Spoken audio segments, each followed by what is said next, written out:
Bonjour, voici une seconde vidéo pour vous aider à comprendre le chapitre sur le monde bipolaire au temps de la guerre froide. Alors on sort d'un thème où il y a eu deux guerres mondiales, 10 millions de morts pour la première, 50 millions de morts pour la seconde. On sait qu'il y a la bombe nucléaire qui a été mise au point par les Américains, elle va être mise au point en 1949 par l'URSS. Donc la grande question après la seconde guerre mondiale, c'est comment éviter une troisième guerre mondiale qui serait en plus nucléaire, ce qui, on imagine, une guerre apocalyptique. Alors justement en 1945, c'est pour cela que l'Organisation des Nations Unies est créée, l'ONU. L'organe le plus important, c'est le Conseil de sécurité. Mais l'ONU aura beaucoup de mal à fonctionner pendant la guerre froide, car parmi les 5 membres permanents du Conseil de sécurité, ce sont ceux qui ont le plus de pouvoir, car ils ont le droit de veto. Il y a parmi ces membres permanents les États-Unis et l'URSS. Avoir le droit de veto, cela veut dire qu'il suffit d'un seul pays qui est contre une décision du Conseil de sécurité, et la décision est annulée, arrêtée. Donc c'est pour cela que l'ONU aura du mal à fonctionner. Vous le savez, les anciens alliés vont connaître assez vite des tensions. Et le premier qui va avertir les Américains, c'est Winston Churchill, Premier ministre du Royaume-Uni. En 1946, il est en voyage aux États-Unis et il explique aux Américains qu'il y a un rideau de fer qui partage deux Europes et qu'il y a un risque de conflit. Il y a d'un côté des régimes totalitaires dominés par l'URSS et de l'autre le monde démocratique libre avec des élections libres, liberté d'expression, etc.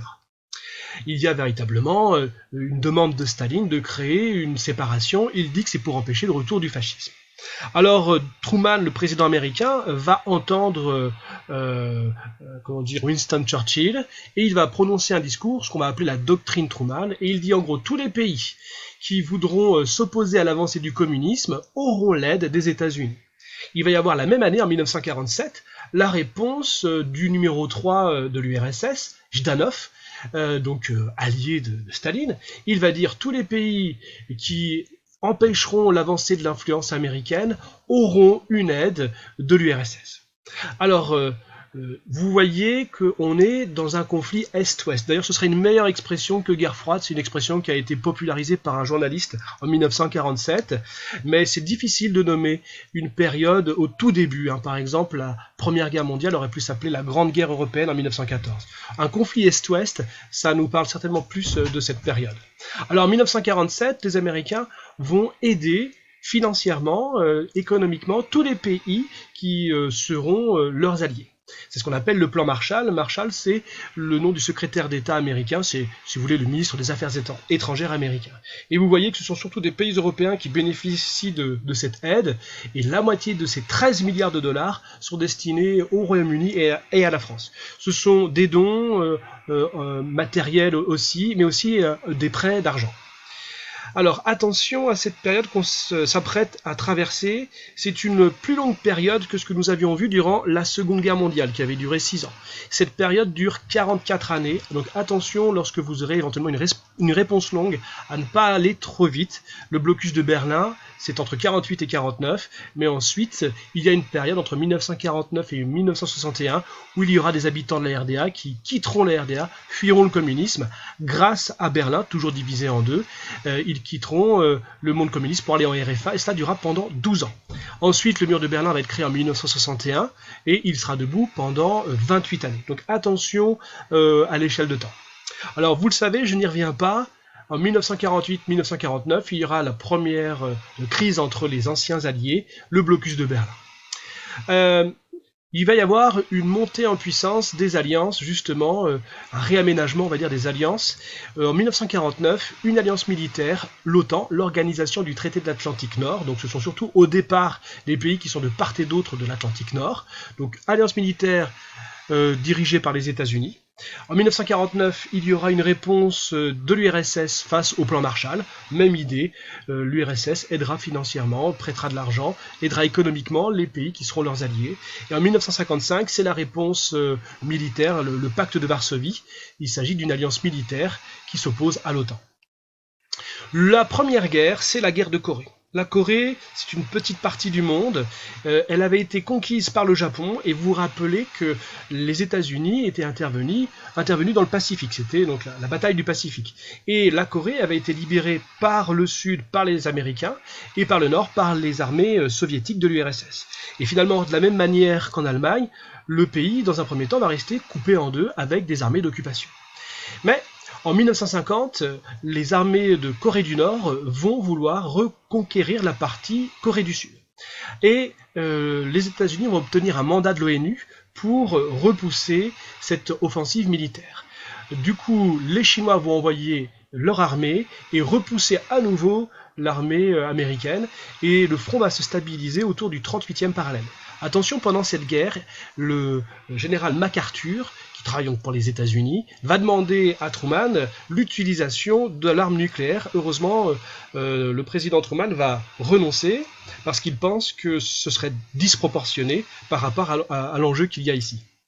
Donc entre 1950 et 1953, il y a 1 million de morts. Vous comprenez qu'avec 1 million de morts, utiliser l'expression guerre froide, c'est un petit peu inapproprié. Conflit Est-Ouest est préférable. Il y aura un autre moment où on risquera une crise nucléaire, une guerre nucléaire et une troisième guerre mondiale. C'est durant la crise de Cuba. Alors, il est représenté par ce dessin humoristique. Vous reconnaissez d'un côté Khrouchtchev, qui donc dirige l'URSS, le président américain John Fitzgerald Kennedy, ici à droite, et il menace chacun d'utiliser une bombe nucléaire. Alors, qu'est-ce qu'il y a derrière ce dessin humoristique ? Eh bien, vous avez à Cuba un allié de l'URSS, il s'agit de Fidel Castro. Et Fidel Castro fait un accord avec l'URSS et propose la création de missiles, de rampes de lancement de missiles nucléaires. Les missiles ne sont pas encore arrivés, mais en 1962, les rampes sont détectées par les Américains et les missiles nucléaires arrivent en navire. Et vous voyez que Cuba, ici, est vraiment aux portes, sur les côtes américaines.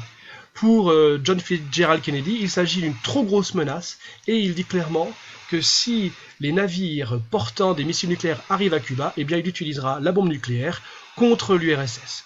Et Khrouchtchev va donner l'ordre aux navires de faire demi-tour, ce qui permettra d'éviter cette confrontation nucléaire. Alors il va y avoir une période de détente.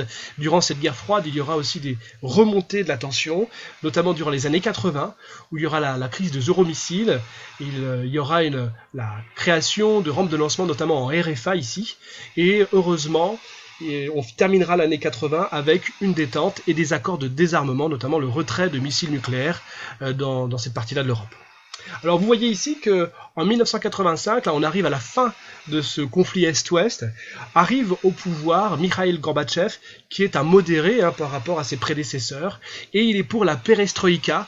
Il s'agit donc de libéraliser un petit peu l'économie, d'autoriser les petites entreprises, les petits commerces, les artisans, et de donner un peu plus de liberté aux grandes entreprises. Donc perestroïka, il s'agit d'une mesure de libéralisation de l'économie, mais aussi de libérer des opposants politiques, c'est la glasnost, et donc il s'agit d'insuffler un peu de liberté dans l'URSS, dans ce régime totalitaire. Le problème, c'est que, vous le savez, il va y avoir l'effondrement du mur de Berlin, la population qui va être moins encadrée va réclamer plus de liberté, et ça va être ils vont demander aussi des élections libres, et ça va être le début de l'effondrement du système communiste, vous voyez, représenté par ce dessin ici, et il va y avoir l'apparition de nouveaux pays. Vous voyez la carte de l'Europe après la Seconde Guerre mondiale, et bien de nouveaux pays vont apparaître ici, notamment Estonie, Biélorussie, Ukraine, Moldavie, donc en Europe, mais aussi en Asie. Voilà, donc je vous rappelle le petit pense-bête, 200 ans après le début de la Révolution française, donc on est en 1989, on a 3 dates qui se succèdent, 1989, 1990, 1991, c'est un pense-bête un petit peu creux, mais qui est assez beau. C'est en 1989 la chute du mur de Berlin, en 1990 la réunification des deux Allemagnes, donc de l'Allemagne, plus de RFA et de RDA, mais une seule Allemagne, telle qu'on la connaît aujourd'hui, et en 1991 c'est l'effondrement du système communiste, et ça marque le point final de la guerre froide telle qu'on la connaît durant cette période-là. Cela ne veut pas dire qu'il ne va pas y avoir d'autres conflits par la suite. Donc vous le voyez, on n'a pas le temps de tout voir évidemment durant cette guerre froide, mais durant ce conflit Est-Ouest, guerre de Corée, 1 million de morts, guerre du Vietnam, 1 million de morts aussi, Afghanistan, vous voyez des guerres, par exemple pendant la guerre du Vietnam, il y aura 2,5 fois plus de bombes utilisées que durant la Seconde Guerre mondiale. Donc ça vous donne une idée de la violence de ces guerres. Voilà, on verra une autre partie ensuite sur le monde après la guerre froide, un monde avec de nouveaux acteurs, l'Inde, la Chine, des pays émergents notamment, et de nouvelles causes de conflits. Voilà, bon courage pour les révisions.